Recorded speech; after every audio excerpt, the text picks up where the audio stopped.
Hi friends, Hindi डिकॉर्डेड channel में आप सभी का स्वागत है। दोस्तों, अपने पिछले अध्याय में हमने सरदार पूरन सिंह जी के लिखे हुए निबंध आचरण की सभ्यता की समीक्षा पर चर्चा की थी। आज के अध्याय में हम इस निबंध के 2 गद्यांशों की व्याख्या पर चर्चा करेंगे और मेरा पहला गद्यांश, आचरण की सभ्यतामय भाषा सदा मौन रहती है। इस भाषा का निघंटु शुद्ध श्वेत पात्रों वाला है।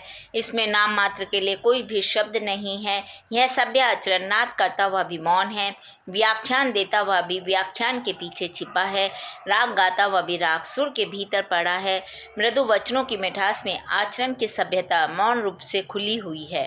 नम्रता, दया, प्रेम और उदारता सबके सब सभ्य आचरण की भाषा के मौन व्याख्यान है। मनुष्य के जीवन पर मौन व्याख्यान का प्रभाव चिरस्थायी होता है और उसकी आत्मा का एक अंग हो जाता है।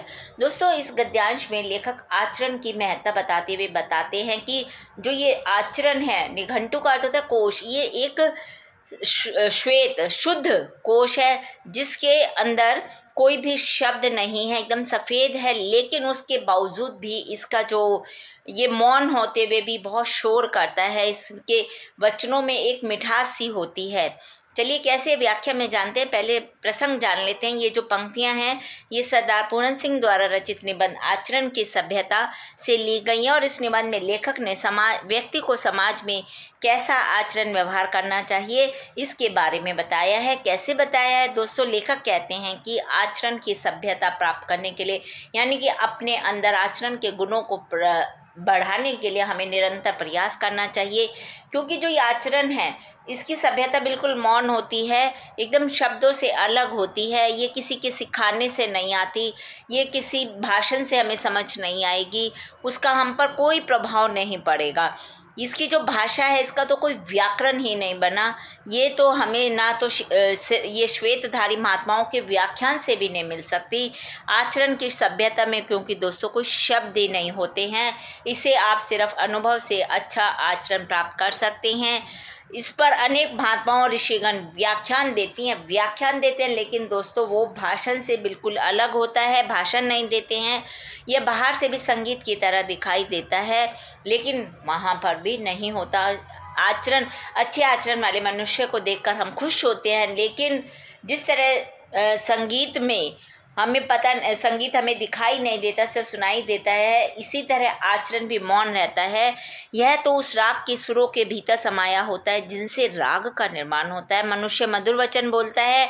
अगर हम किसी के साथ अच्छा व्यवहार करते हैं, निर्बलों के साथ अच्छा व्यवहार करेंगे, प्रेमपूर्ण व्यवहार करेंगे, तो ये सब आचरण की भाषा है। यानी कि हम कह सकते हैं कि नम्रता, प्रेम और उदारता में दिखावा नहीं करना चाहिए, बल्कि सबके साथ ऐसा ही व्यवहार करना चाहिए, और यही मौन आचरण की भाषा है।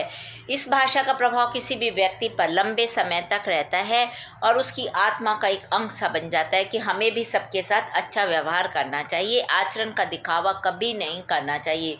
दोस्तों, इसमें विशेष लेखक आचरण की महत्ता पर बल दे रहे हैं। आचरण की श्रद्धा, जो आचरण है हमारे कार्यों से झलकता है।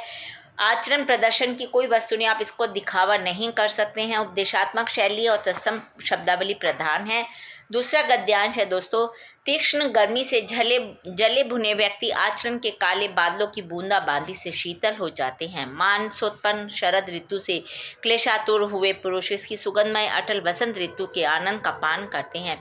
आचरण के नेत्र के एक अश्रु से जगत भर के नेत्र भीग जाते हैं।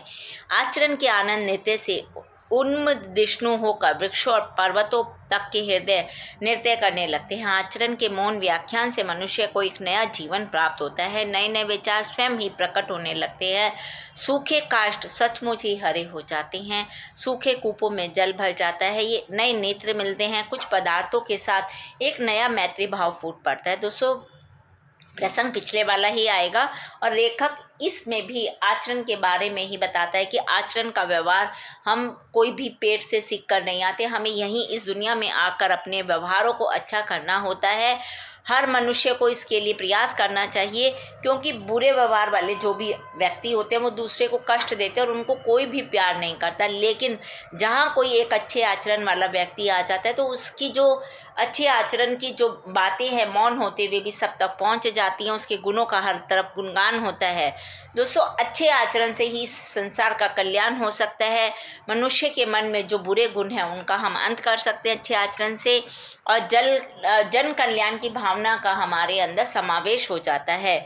हम इसके लिए अच्छे आचरण से हम असहाय के प्रति अच्छा व्यवहार करेंगे। ऐसा लगेगा जैसे उसको कि गर्मी के बाद बूंदाबांदी ने धरती का मौसम सुखद बना दिया। ऐसा लगता है मानो मन रूपी कमल शरद ऋतु के कारण अत्यंत व्याकुलता दुखी था, लेकिन आचरण रूपी जो वसंत ऋतु आई उसने हमारे अंदर बहुत ही अच्छा हमें बना दिया है। व्यक्ति में थोड़ा भी सदाचरण आ जाए, अच्छा आचरण आ जाए, तो ना केवल उसका ही जीवन अच्छा हो जाता है बल्कि उसके आसपास के लोगों का जीवन भी अच्छा हो जाता है। और आचरण अच्छा है जब हमारे चारों तरफ अच्छे आचरण वाले मनुष्य रहते हैं तो हम लोग खुश रहते हैं। जैसे वन प्रदेश में पवन बहने से वृक्षों व पर्वतों का हृदय आनंद से विभोर हो जाता है, उसी प्रकार अच्छे आचरण के व्यक्ति की संगति करने से हमारा मन भी प्रफुल्लित हो उठता है और मन में नए नए विचार आते हैं। निराश लोगों में आशा का संचार होने लगता है और जो निर्दयों में दया का भाव आ सकता है यदि उसकी संगति अच्छे आचरण वाले व्यक्ति के साथ होगी। तो अच्छा आचरण ही संसार में अच्छा कार्य करा सकता है। आचरण ही हमारा बताता है हमारे बारे में कि हम कैसे व्यक्ति हैं। यदि हमारा आचरण अच्छा है तो संसार में सब हमें पसंद करेंगे। बुरे आचरण वाले व्यक्ति को कोई भी पसंद नहीं कर पाता है। दोस्तों, अच्छे आचरण से हर व्यक्ति से हम मित्रता कर सकते हैं, हर कोई हमारा दोस्त भी बन सकता है। विशेष है आचरण की महत्ता पर बल दिया गया है। उपदेशात्मक और उदाहरण शैली का प्रयोग है। तत्सम शब्दावली प्रधान है। तो दोस्तों, ये हमने आज के अध्याय में आचरण की सभ्यता निबंध के गद्यांशों की व्याख्या की। अगले अध्याय में हम इसके आगे के गद्यांशों की व्याख्या पर चर्चा करेंगे। पर दोस्तों, उसको सुनने के लिए आपको मेरे इस चैनल को लाइक और सब्सक्राइब करना होगा। साथ ही दोस्तों, हिंदी भाषा से संबंधित कोई भी प्रश्न आप कमेंट बॉक्स में मुझसे पूछ सकते हैं। मैं शीघ्र ही उसका उत्तर देने की कोशिश करूँगी। धन्यवाद दोस्तों, आपका दिन शुभ हो।